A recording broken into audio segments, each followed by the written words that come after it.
Hi, everyone. You know, wonderful cat creatures like Chocolate and Fluffy, who is about 20 feet away, have been loved and admired for centuries. Egyptians as far back as 5,000 years ago. Mummified cats in careful wrapping like this one at the Smithsonian Institution in Washington, D.C. The Smithsonian curator explains that, quote, the ancient Egyptians were not obsessed with death, they were obsessed with life. So mummification was anticipating life after death with the goal to perpetuate living forever, close quote. And the Egyptians believed that cats held a unique position in the afterlife. So that's why they were mummified to be offered to the gods.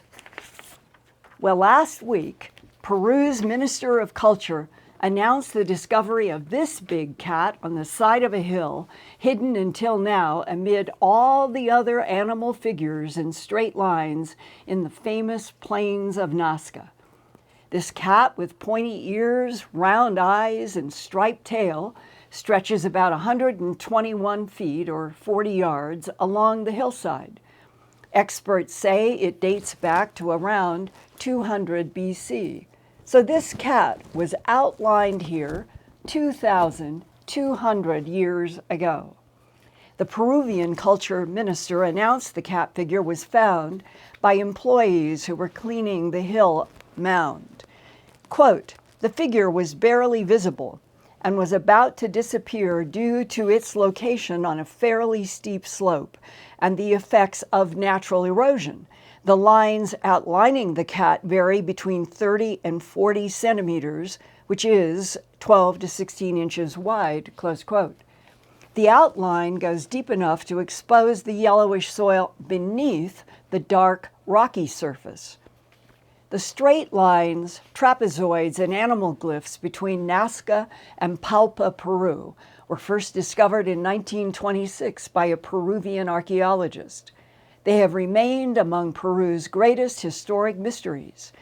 Theories about their creation have ranged from ancient farmers trudging the soil with their feet to extraterrestrial intelligences marking up the Nazca Plain and the Andes Mountains for purposes unknown. But I saw with my own eyes back in 1986 when I went to Peru for a month. I flew from Lima about 275 miles down to Nazca, which is inland from the Pacific Ocean. And there I hired a Piper Cub pilot and asked him if he would fly me over the glyphs. And I wanted to see where it went in the hills. And he told me the patterns did not stop at the plains of Nazca. He said that he had flown straight east, rising up the Andes Mountains, where he saw lots more glyphs, he said, that no one knew about. He also offered to show me how deeply the soil is pressed down where the lines and the glyphs are. In his Piper Cub small plane, he flew me along the edge of one of the trapezoids 6 miles long that looks a bit like a long airplane runway. He told me he would fly as low as possible along one side of the entire length of the trapezoid so that I could see how deeply it was pressed into the ground. I estimated the trapezoid was down into the soil at least a foot or more for the entire 6 miles. The pilot said to me, no Peruvian Indians shuffled their feet in the dirt to create this. And I want you all to look in that far left, well, on the left third, and see the dark shadow line. There are two of them, one on the right and the left, but the left is darker. And when you look at it, some people the mind does a trick, and they think that the light part, that is the runway, is up and casting a shadow down. No, that shadow is the edge where all of that trapezoid is pressed down evenly for 6 miles. The soil with the other rings and patterns. That is the surface that is dark. That 6-mile runway that pilot showed me back in 1986, it is pressed evenly down 12, 14, 17 inches. And that shadow that you can see there on the left, it is coming from the soil that is at the bottom of the shadow, where the trapezoid is, and the shadow is coming up. It's coming up toward you, looking at it, not the other way around. I think this is one of the most important points that I can make about the plains of Nazca, because the entire time I was there, I was stunned by the impression of all of those glyphs into the soil, where a lot of times in schools and the way things get told, people think they're carved on the top. So it's very important to understand they are all pressed in. Now, that was 1986. Yesterday, 207 million miles from Earth, we humans, for the first time ever, set one of our spacecraft down on an asteroid called Bennu, long enough to grab a surface rock that will be flown back to Earth in 2023.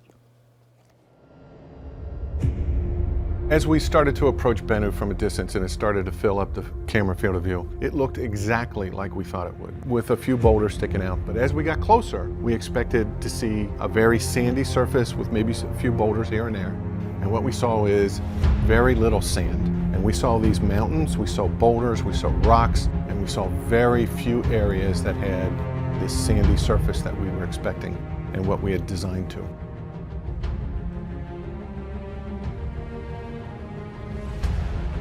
We have never done this before.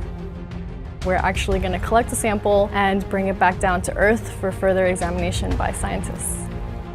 In order to achieve that objective, the OSIRIS REx spacecraft has been navigating around Bennu for about the last 2 years, studying it in great detail, and also overcoming a number of challenges that Bennu has presented. We were looking for locations on Bennu that were 50 meters in diameter, relatively flat, and covered with fine-grained material. And by fine-grained material, I mean stuff that's the size of a dime or smaller. We realized that there were no sites on Bennu that even came close to meeting this criteria. Everywhere we looked was too small and covered with boulders. So we actually had to fly a number of additional close passes over the asteroid and rethink our entire plan for grabbing the sample. That film that you just saw, which is exciting.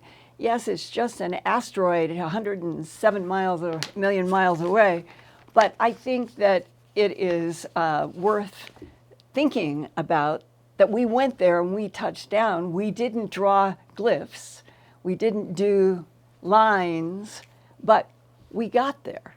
And it could be that the plains of Nazca were the work of some other intelligences 2,200 years ago, doing some calculations on the surface of parts of the Earth where they went for unknown reasons. And now we humans are getting ready to expand our own Homo sapiens sapien population beyond Earth.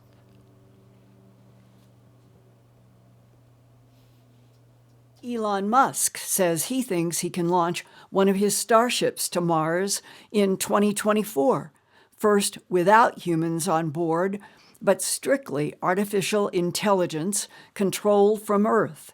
And then start taking people to Mars maybe by 2026 or 2028 to populate a self-sustaining Martian city.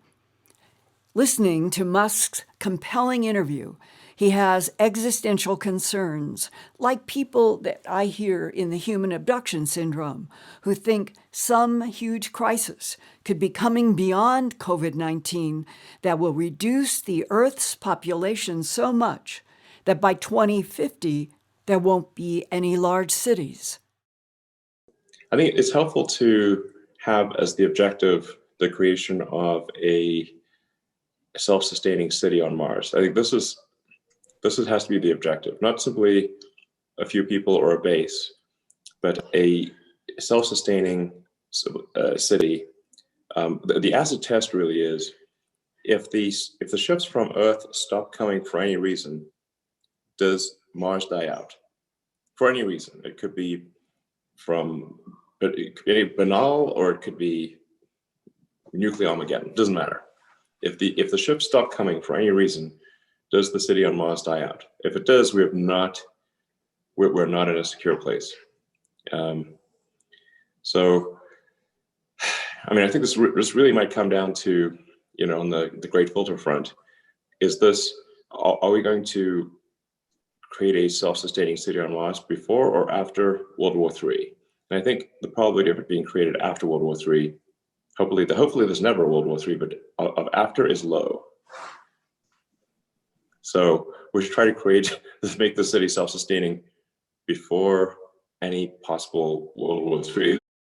There's some chance that we will have a giant war or a super volcano, or a comet might hit the Earth, or we might just self-extinguish in some. It might be more of a whimper than a bang. And frankly, right now, civilization is not looking super strong. It's just looking a little rickety right now, to be frank. It's not an escape vehicle. It's simply something that it's not like you can. I mean, unless Mars is made self-sustaining, which will probably not happen in my lifetime. It is certainly not. It's meaningless to have an escape, lifeboat or escape hatch or something, if you're simply moving to another place where you will soon die out. That doesn't count. So this is really about, say, minimizing existential risk for civilization as a whole, and then having an exciting future that you can look forward to, and a future where we are a spacefaring civilization and multi-planet species is far more exciting than one where we are not. I mean, that's an exciting future, and being forever confined to Earth until some eventual extinction event is depressing. We need things that make you want to get out of bed in the morning and be excited about the future.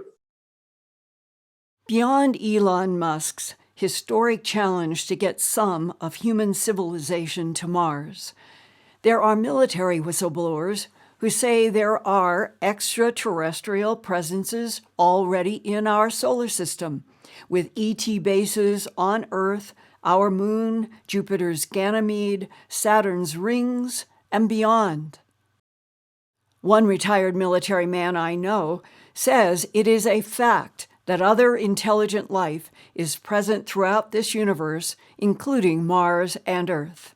He is former U.S. Army Sergeant First Class Leonard Lynn Buchanan, a Defense Intelligence Agency controlled remote viewer. Sergeant Buchanan retired from the U.S. Army in a January 7, 1992 ceremony at Bolling Air Force Base in Washington, D.C. Sergeant First Class Lynn Buchanan was honored with a retirement certificate and Defense Intelligence Agency Meritorious Service Award, signed by then Undersecretary of Defense for Intelligence James Clapper. Project Stargate is where Lynn Buchanan worked for 7 years, from January 1986 to January 1992, in the DIA's Secret Army Unit originally established in 1978 in Fort Meade, Maryland by the Defense Intelligence Agency and by SRI International, a California contractor in Palo Alto. Project Stargate investigated the ability of human minds to see events, sights, or information from a great distance, meaning with your mind. Amid controversial pros and cons, the CIA ended Stargate in 1991. And when I interviewed Lynn Buchanan on September 19, 2015, he had kept up his controlled remote viewing in civilian work about UFOs, ETs, and Earth's future. Why I decided to share this with you tonight is because it relates to several communications that I have recently received from some of you in the human abduction syndrome, from a clairvoyant in France, and a physicist who worked at Area 51 in the 1970s. And the repeating theme from all has been that from the year 2020 forward to 2050, there will be such overwhelming change on Earth, including population reduction and the reduction of large cities, or even the disappearance of cities. In their place will be agrarian communities where food is grown close to where people live, according to what some of you are seeing, feeling, and communicating. You've been doing a lot of controlled remote viewing after leaving the DIA operation, and we're talking in September of 2015. Do you have any impression of what is going to happen now going forward from 2015, the next 5 to 10 years? Do you have any clear impressions of what's coming? Well, yeah, I had been tasked several years ago to look at December the 21st, 2012, and I saw that it was just going to pass unnoticed, but that actually it was a tipping point. We could have affected our own future and the future of our planet before that point, but beyond that point, it was a tipping point. And after that, nothing we can do will change the climactic problems, will change the ET problems, will change anything. We're now just sort of on a downhill slide. I found that in 2050... 2050. That's right. We have a largely agrarian society with very few cities, and especially almost no large cities. That's only 35 years from now. Yeah, and that the population is very greatly reduced. What would cause this? I was wondering if there was going to be a war, and I had looked in that, and I found no, that there will be a large killing off of people, but not as a military war. What does the killing? I did go into this with many, many sessions and also connected with the people who have the detailed data and information. To my surprise, their projection is the same. Does this tie into the fact that we have a growing population of human ET hybrids on this planet? This has come from other sources, and that the hybrid ETs are going to replace Homo sapiens sapien, but what will be the nature of the hybrids that replace Homo sapiens sapien? The nature of the hybrids are basically going to be the fact that we have the ET genes within us. This is where our children are going to wind up seeing that pure humans are obsolete and that the planet's better off without them. These genes have been in us, not from just recently, but from ancient times. You mean that there will be a huge die-off in the Homo sapiens sapien population and then the replacement on the planet of the human ET hybrid? Yeah, and the die-off will not be from war, but from things like poisoning the atmosphere, poisoning our food. If there are extraterrestrials who don't want us to live, who would like to see all humans die, and then there are friendly ETs that are here harvesting genes and involved with the human ET hybridization program, doesn't that mean that both the perceived friendlies as well as the hostiles both want the same thing? They want human Homo sapiens sapien replaced or annihilated? From what I've found, it's only one specific type of ET that has mixed with humans successfully and has been mixing with humans for centuries and centuries. That is the type that will take over. Are they the tall, skinny ones? No, what the ETs look like, they look like grays, they look like tall Nordics, they look like insects, they look like reptiles. And that paper that I did split all of them into 4 categories purely on psychic ability. Nothing else. Not the way they look, not the type they are, not the species or anything else. The part that is so confusing, Lynn, is if there are friendlies who are trying to help us become more psychic so that we are stronger against the hostiles, why wouldn't those friendlies be an ally in this future so that humans would not be killed off? That's why they're trying to develop us, so that we will be friendly to them if we ever get out into space and take our place among the space community. Whether we're going to do that or not, I don't know. This year of 2020, people in the human abduction syndrome have written to me about their vivid dreams of seeing some fire in the sky, some floods around the earth, earthquakes, volcanoes erupting, and even like Lynn Buchanan, describing seeing somewhere out, they think at 2050, no more huge human population to support big cities, everything looking more like farming communities. And I've thought about this. My prayers are always for life, always for light, always for love. But in these kind of strange apocalyptic feeling times, I don't think that the description of a future in 2050 without cities and more agrarian necessarily means a negative. It could be that humans finally get past war and past needing huge buildings for corporations. Maybe the world will finally be run to help and support the human family. And in that spirit, I would like to thank Maggie O, one of our viewers, who let me know today that she is introducing tonight her 79-year-old mom to my Earthfiles YouTube channel for the very first time. And Maggie writes, quote, "I can hardly wait. This will be my mom's first introduction to not only your show, but to any ET contact, UAPs, cattle mutilations. But she remembers you, Linda, from the TV news and many programs that you have hosted over the years. I am so happy for Mom to acknowledge and absorb the information tonight. She will be 80 on January 22nd, 2021. So pray for us.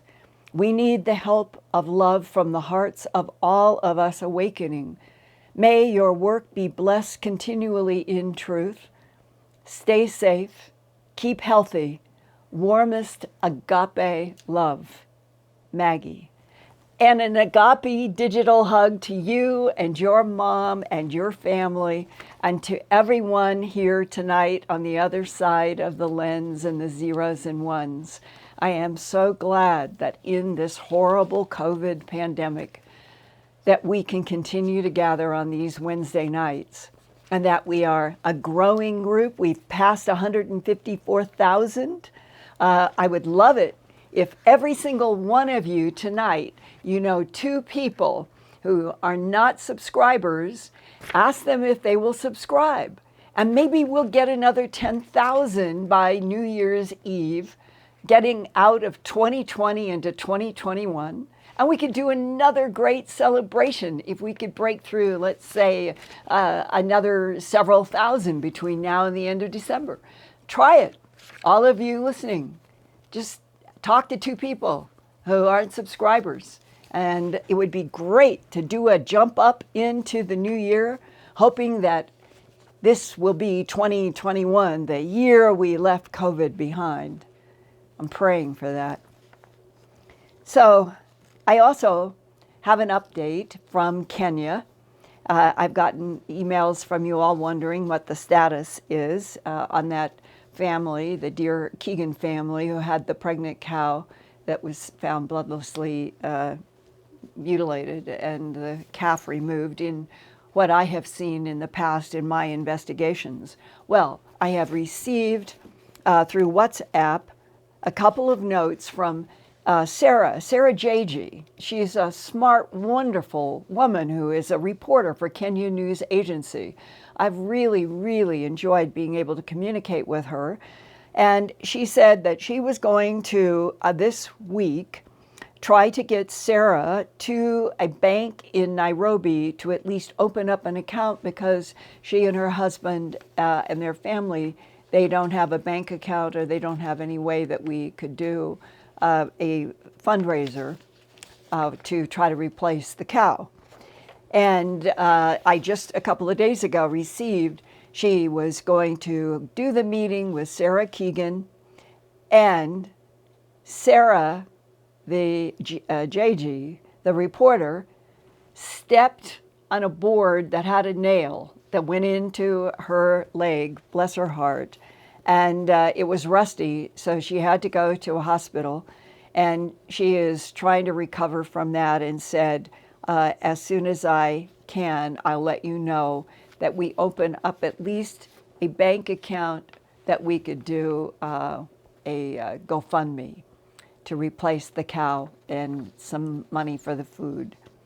And she also has done some research in the whole general area, and I thought tonight I would just let you know that the Keegan pregnant cow is not the only mutilation that they have had in that area around the big tea corporation, all those beautiful lands in Kericho in Kenya. She said that there have been at least 3 other mutilations in the years 2012, 2013, and 2015 before this current year of 2020 in the pregnant cow. And this is coming from the chief of a tribe there, Elijah Rupp. And it's still, all of these are in the Bareti sub-county of Kericho, which is where the pregnant cow was also mutilated this year. She said all of them were female. So we have got 3 before the pregnant cow. So 4 female animals aged between 5 and 6 years. No blood on any of the excisions. Their unborn calves in all of these cases have been removed. No blood. The incidents all happened at night. Not only were there no signs of blood in the immediate area, there was none on the ground, and in all these cases, they looked for footprints. They could find no signs of struggle, nothing. And she said, because I said, if you can get photos of these other 3 animal mutilations, we could have quite a report in a new genre. She said that the tribe leader, Elijah Rupp, said that all of the photos had been lost when the phone that they had was damaged. So that happens in other places as well. At least I've got a new connection in Kenya with a bright reporter and the Keegan family, and I'll keep you apprised.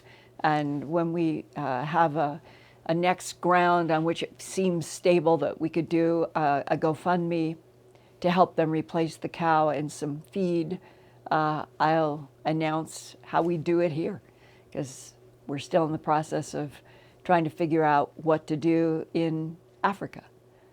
So now, with all of that, Peggy, I would like to hear what the comments and the questions are tonight. Hi, Linda. First, I'd love to thank everybody for their super chats.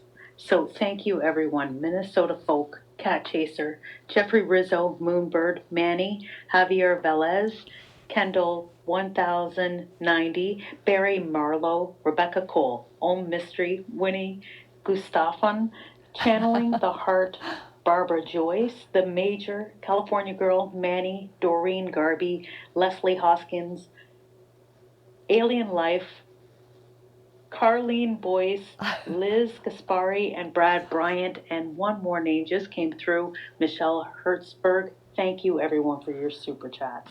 And Peggy, congratulations for getting was a long list to get through tonight. That was great. It almost sounded like you were going to do it on one breath, too.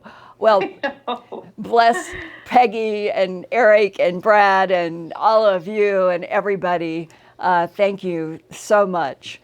And in this both troubled time and maybe hopeful, if we could get out of this horrible coronavirus, and then life would be like, you'd feel like you were springing back into a higher new frequency.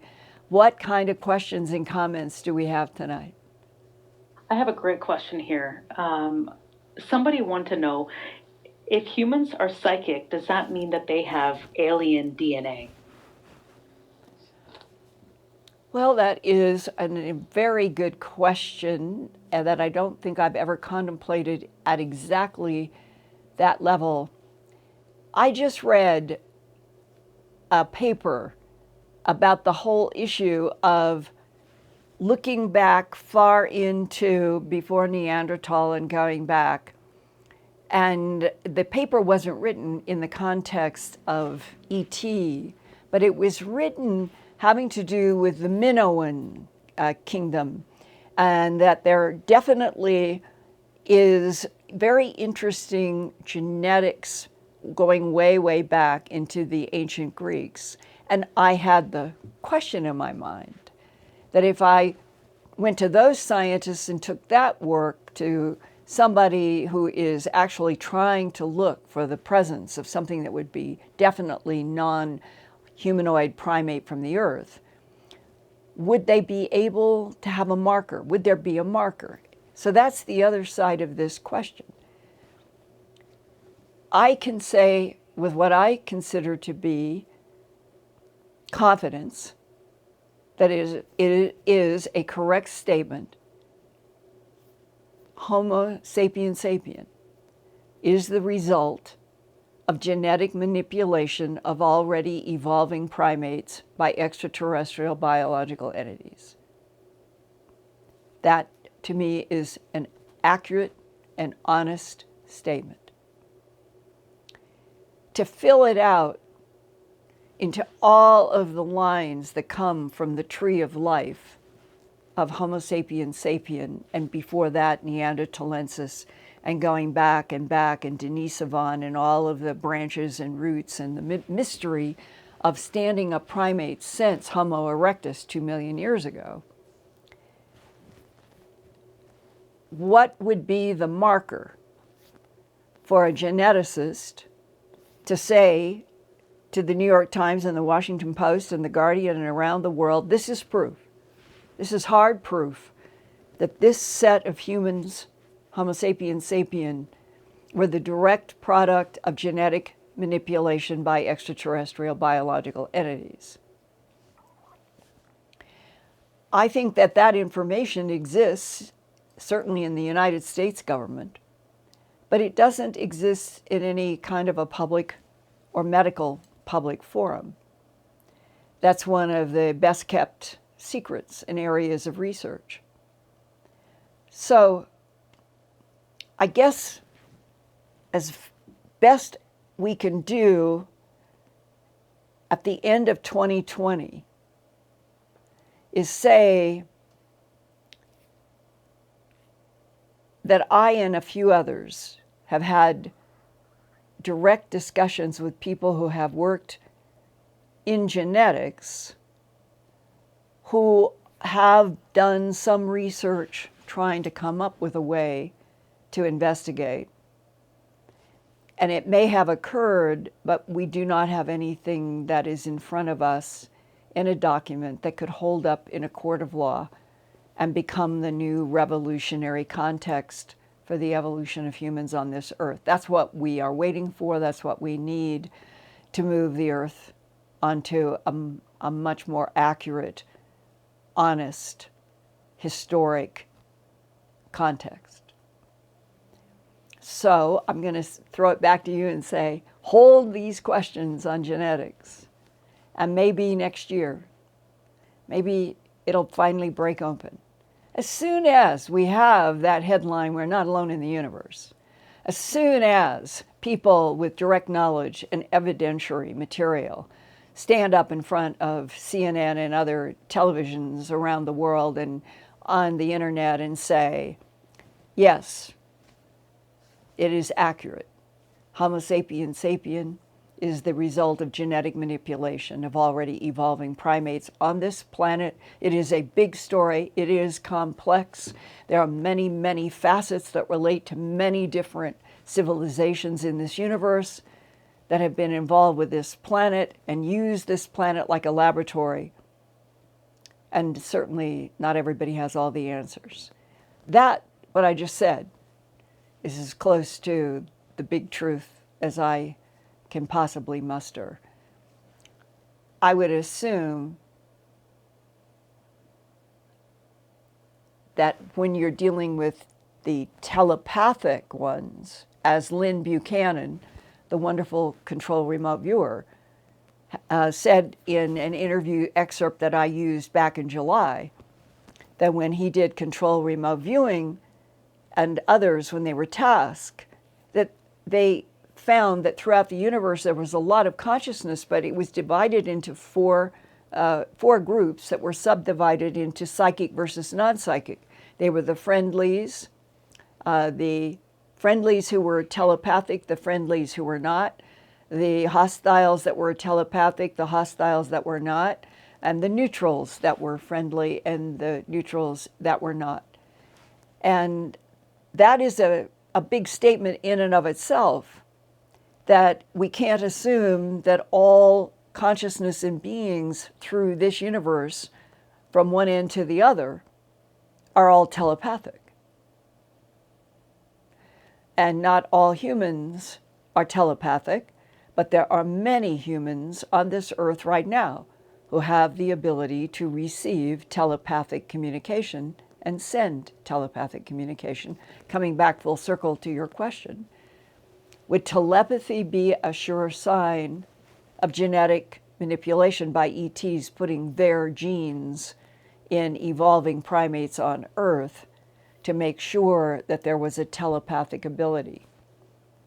I don't know the answer, but Lynn would say not all ETs are telepathic, and so you're back to that question that haunts all of us. Which type of ETs? Tall, short, thin, robust, gray, white, blonde-haired, red-haired, black-haired, no hair, large heads, all of it. Which ones are strictly telepathic and which are ones that utter speech? So it is complicated. But thank you for asking. It made me think more tonight, because I'm very interested in this whole issue of how do you prove genetic source. So we'll just keep hoping we get more valid information. What about another question? A viewer asked, do you know if any of the captured aliens here on Earth communicated any information regarding our existence here? And have they said why we are actually here? The answer is some of the experiencers or abductees, and I'm thinking right now of Billy Mayer in Austria and Switzerland, Austria area. Back in 79 to 80, because that's when I was working on A Strange Harvest. I was working with Dr. Leo Sprinkle. He was head of counseling and testing at the University of Wyoming. He had talked with Jacques Vallée about the Billy Mayer case. Dr. Sprinkle was doing then, and people didn't know this, he was doing free of charge. College students and others who came to him with a light came into my room. I heard this buzzing. I floated out of my bed. I was taken through a window. Dr. Sprinkle had started trying to help people at the university who had those kinds of descriptions. And that's how Leo Sprinkle became interested in abductions that led to discussions with Jacques Vallée about Billy Mayer, and Leo Sprinkle calling me up and said, "You've got to talk with Jacques Vallée." And my becoming then interested in a story that had spectacular photographs. That discussion, I remember very distinctly, was December of 1979 with Dr. Sprinkle.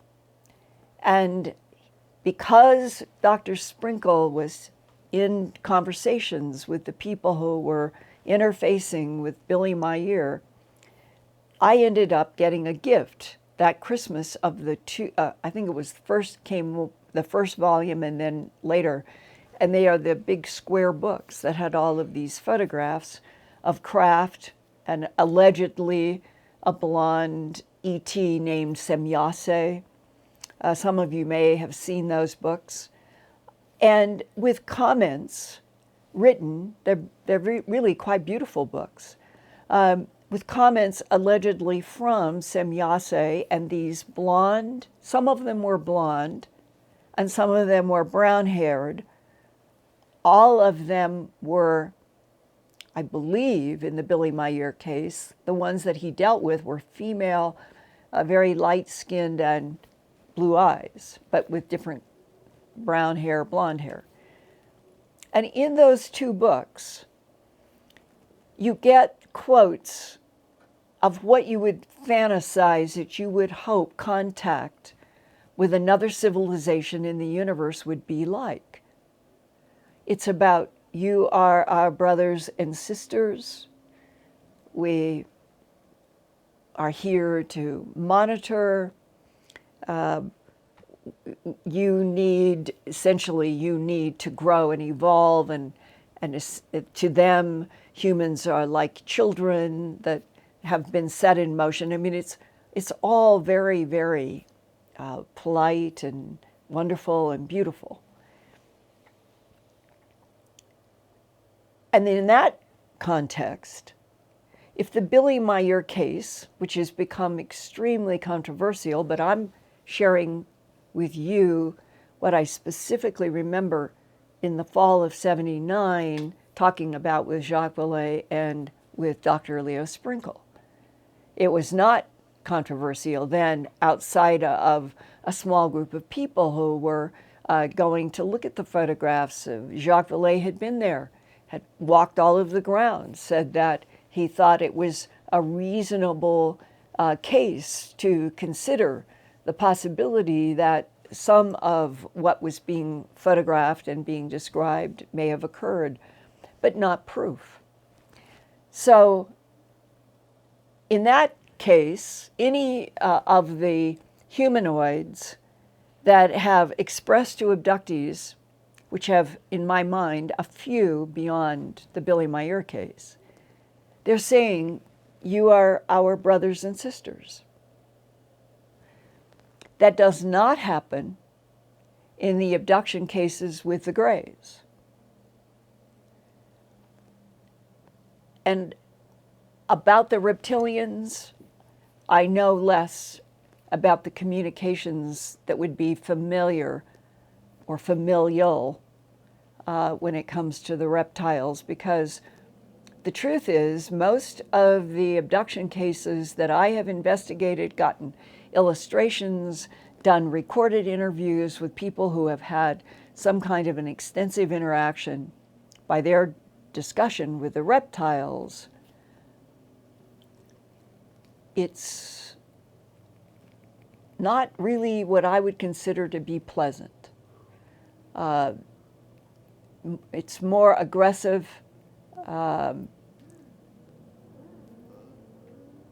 Not something that you would think that the beings there would look at us as their brothers and sisters. So on a scale having to do with communication, I would say that, again, the best answer that has been given is still by Lynn Buchanan on this whole issue of communication between ETs about their relationship to us. And that is friendlies, neutrals, unfriendlies, and that the hostiles want to eliminate us and the friendlies are trying to help us. And I don't think that's the universe that any of us ever thought would be the reality, but if it is, Earth is a reflection of the big universe. Now, let's see. I think we've got time for 2 or 3 more. I will try to hurry up. These have been really good questions. They've made me think sitting here. And I think that's when I talk the longest, because I'm thinking it out and I'm talking to you while I think. So let's try a third one. This is a question from somebody in Australia, and they asked, once you talked about the portholes above Australia, could you spend a moment and talk about where they're located? Okay, now I think something's been conflated. In my Antarctica documentary with Spartan 1 and Spartan 2, Spartan 1 personally, physically, interacted with and knew about a portal in Hawaii that went point to point to Gakona, Alaska, and knew that we have the United States military and intelligence, certain highly classified unit, have been moving portal to portal, and it's not clear if those portals were extraterrestrially constructed and have been here for thousands or millions of years. That part I don't know, and I don't know if Spartan 1 knew the original source, but he talked about that in the context of his briefings and his knowledge about his work in Antarctica. In Australia, in terms of specific knowledge about portals, if the person who's asked this question wants to give me more details, but I'm wondering if it's conflated with my talking about how in the 1950s, the United States government did a treaty with the government of Australia, and they bought that center Pine Gap region. It's treated, more than bought, I guess, treaty, but I think money was exchanged. That's why I remember. And Pine Gap, as I understand it, unless there's been more secret treaties and negotiations that have nullified it, that since the 1950s, the United States of America had ownership of the Pine Gap, Australia, right in the center of the big, huge continent of Australia. And they paid farmers to move out of the land that the United States wanted to clear of every wire, every electrical device, get a completely controllable, where they knew there was no electromagnetic signal that they were not accounting for.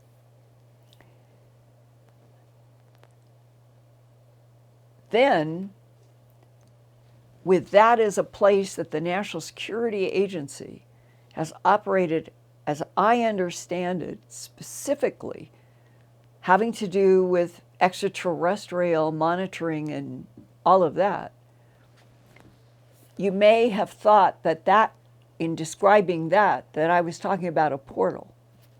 I'm not saying there is or isn't. Jim Marrs, when he did his work, Psy Spies, P-S-I, S-P-I-E-S, a book I recommend to all of you to read. Jim went into information back to controlled remote viewers, the same group, Stargate group, that Lynn Buchanan was in in the DIA in Washington.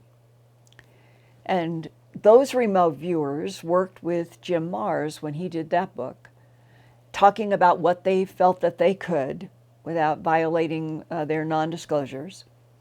And that had to do with certain mountains, certain places on the Earth that they had remote viewed were definitely bases for various types of non-humans. Very consistent with what I have told you that I have learned both from Spartan 1 and especially the DIA analyst in December of 1999 in that 7-hour discussion when he talked to me about our government knowing that there were 3 competing civilizations that 270 million years have been using and experimenting on this planet, and that they chose to go in mountains deep under oceans. They're on the Earth. They don't have to go light years or pop through portals. They're here cohabiting with us right now. And that would explain why there could be so many quote-unquote UFO sightings in any given day, month, year, going back to World War II and before that, where the non-humans with their advanced intelligence, they don't have to pop to someplace 30 light years away. They're here. And according to him, these 3 competing groups have been using this entire solar system, as well as the Earth, for 270 million years. And so the idea of portals, to me, are where we know for a fact that there's been a construction around a natural collapse in the magnetic fields, possibly, or that the ETs know how to create a magnetic portal. And the one in Antarctica, it's not Australia, but back to Antarctica.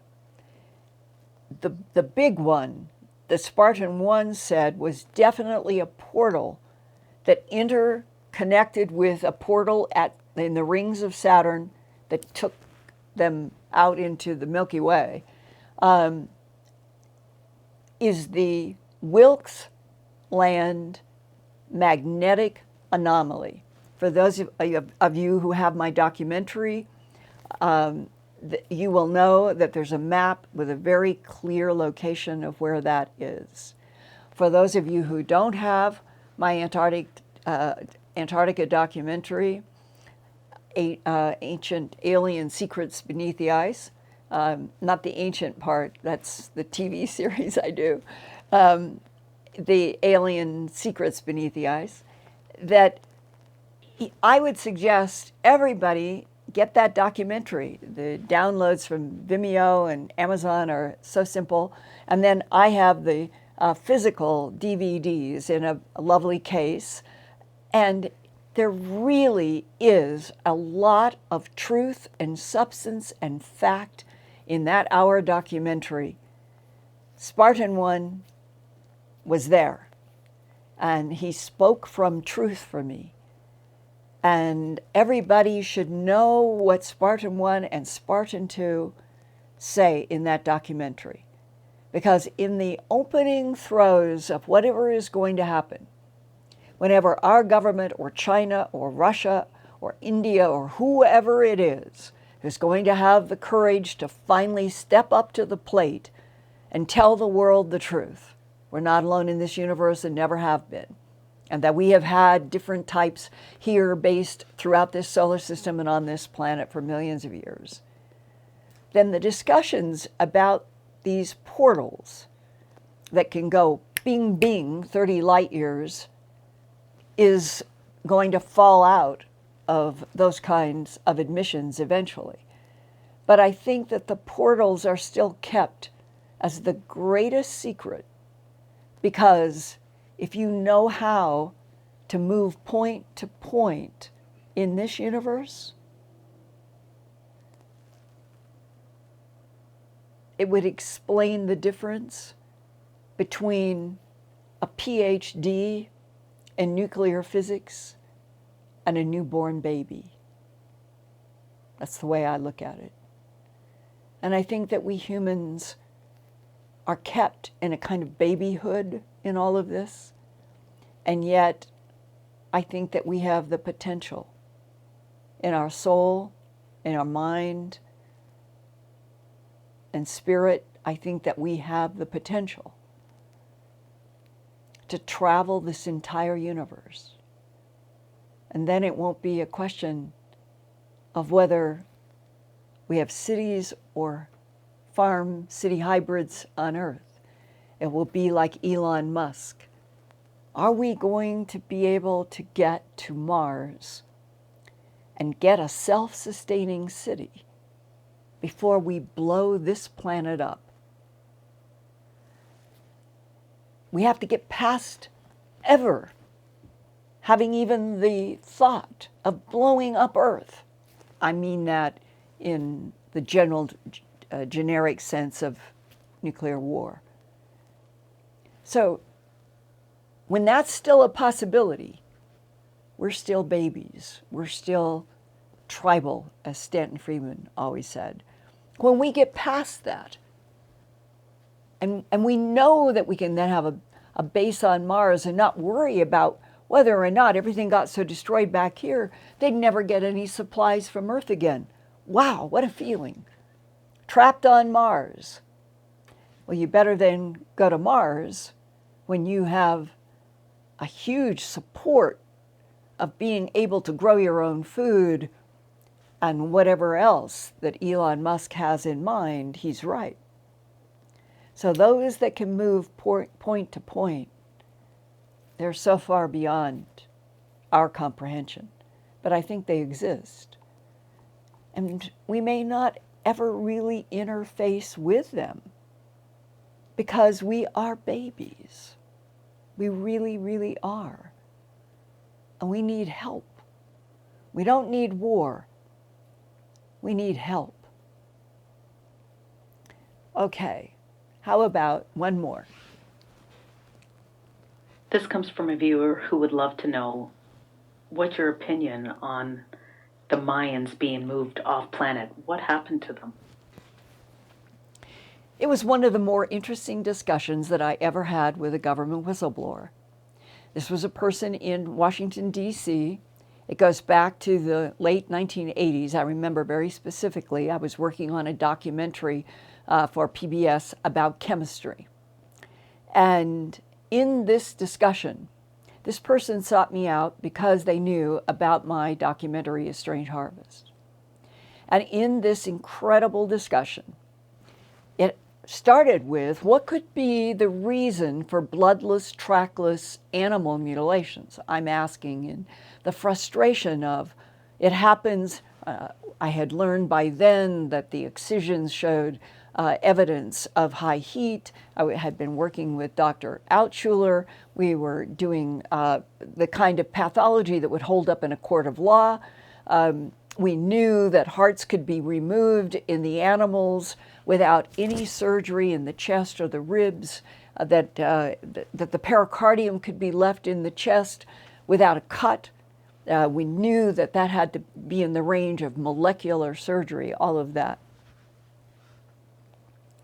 And as I was laying out my questions and frustrations about why would extraterrestrial biological entities come to this planet or be based on this planet and go to the surface life, cattle, horses, goats, sheep, pigs, chicken, a marmot, foxes, rabbits, these have all been found bloodlessly mutilated, and cats, the half-cat syndrome.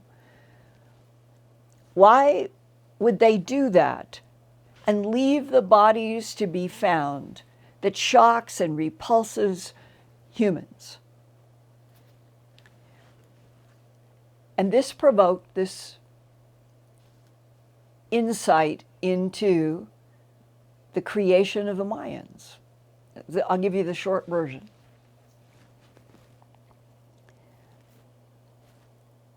He said from his understanding, it was the Greys. Now, when we say Greys today, you really have to attach the words the menagerie of artificial intelligence in doll-like figures, 2 feet tall, 2.5 feet tall, 3 feet tall, 3.5 feet tall. When you start getting up to 4 to 5, you may be getting into organic species, probably for sure when you get up to the 7-foot grays. They work in this huge complex. And he said they have been mixing and matching genes and experimenting on this planet for a long time. And they like to do experiments where they can control, let's say, and this was what this person said, they like to do an experiment and put it on an island or on a peninsula or high in a mountain, places where there wouldn't be a mix of whatever they made, and that one of those was in Bhutan, in the Himalayas. In Bhutan, this man said that he had worked on a project and knew that the Greys 2,000 years ago had mixed and matched genes in Bhutan specifically to harvest and put in the Yucatan Peninsula, in what we think of today as Central America, and that what flourished from that Bhutanese genetic manipulation was the Mayans. And he said, you have read enough to know that they had such precise information about the orbit of Venus. They were almost obsessed with math. He said that's the influence of the Greys on their experiment, the Mayans as an experiment. And I said, if the Mayans were a genetic experiment of the Greys,